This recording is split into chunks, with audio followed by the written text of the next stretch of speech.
look, you the consumer, it's your money, you decide. If you want to go ahead and support James Gunn, then go ahead. But you don't have to if that's what you really don't want. And like, I watched some of your videos, and I can already answer this question for you, because if I was to ask you, who would you rather have, David Cornsweet or Henry Cavill, your answer would be?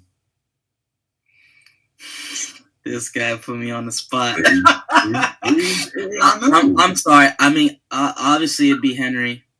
It'd be Henry, but you know, and again, it's no tribalism here. That's why I want people to understand. Yeah. I got this hat and a shirt and a jacket just to show support, because at this point it's like, yeah, appreciate it, Real Anarchy. I see you. Yeah, I like the vibe. There's more. Like, yes. It's because I'm gonna be real. And I'm going to keep it 100 real, because Henry Cavill, bro, just even seeing the guy, I don't even know this man personally, but seeing him on interviews and how he interacts with the fans, it's like, bro, you can't hate this guy. He's a lovable guy. You can't hate him.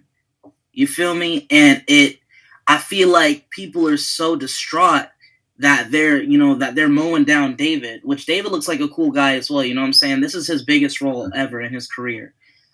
And it's sad that people are eating him alive, because he's the rebound for such a great Superman that we had in Henry Cavill. And I feel sad for him. I feel sad for both of them, bro. I mean, the whole cast is getting ridiculed, if you're honest. Most people don't like the Lois Lane. They don't like the Perry White. I mean, that's the baggage they take on from the other studio, and that's my whole thing with James Gunn. Just make it right with the fans. Like, we already know you want to do a reboot. Let's just finish the story. Or, I mean, why can't it be Elseworlds? Why can't it be? See, I'm gonna get to that. Yeah, that's one of the questions. That's one of those questions. So, not sorry to cut you off, because I know we're gonna retrace back to all this stuff, because for my second question. And it's kind of like a decent sized question, to be real. I'm going to give it all to you. Okay. So I said, I wrote down, do you truly believe if the Snyderverse was to return that it would actually save the DC? And I wanted to add on the receipts as well, because I'm looking at box office receipts, you know what I'm saying, to add to that question. Because I asked the question because due to the theatrical box office statements regarding Zack Snyder's projects, that goes for Man of Steel and BVS, I'm not going to count Zack Snyder Justice League, because obviously it was on a streaming platform. So I can't bring that in. So looking at Man of Steel and BVS, I won't include Justice League, obviously, the Zack Snyder. And I'm not going to include the Justice League version that was theatrically, the Josh Whedon, because he messed that freaker up. Yeah. I didn't even want to include that. That's why I'm looking at the full projects of Man of Steel and BVS that was done by Zack Snyder. I was saying that in general, Man of Steel was a success for some people. Some people still think that it should have made more. You know what I'm saying, for Man of Steel? But it is the highest grossing Superman film today. It beat Superman Returns. Facts. And when I say the people, you know how we got... It sucks because competition is there. Because it is the most highest grossing Superman film of all time.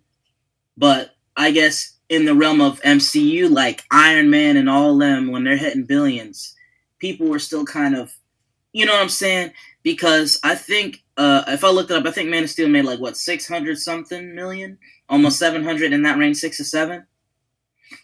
Yeah, and the first Iron Man only made 500 million.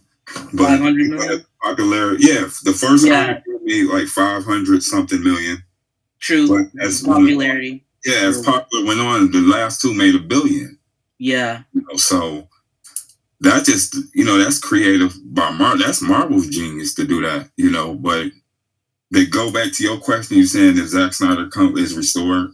Yeah, and I'm going to finish off on this because, no, true, like I said, because I think Man of Steel was a success. You just have those people oh, it's Superman, it should have made a little bit more. And I'm like, well, whatever, that's what you're saying, because a lot of people want to have the comparison to Marvel around that time with the Avengers and stuff like that. I guess they expected more out of Superman, but I think Man of Steel did good. It still was a success in general, because that's how we got a lot of stuff.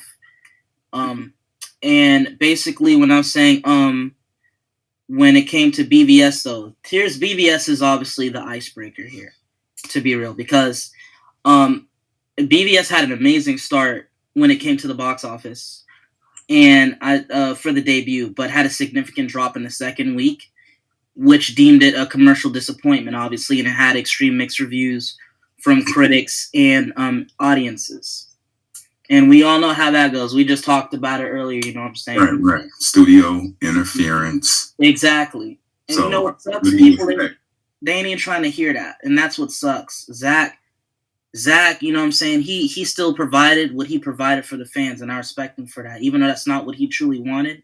But looking at all the facts, do you truly believe if the Snyderverse was to return, that it would honestly save DC just from that track record alone? You know what I'm saying? In the base, I think to answer your question, if Snyderverse was to return, I think it'll give the fans more optimism, because right now the brand is damaged. We can all agree to that, right? Yes. I don't know if it would save DC, so to speak, but I do think people will trust DC a little bit more, just because they're listening to what the fans want.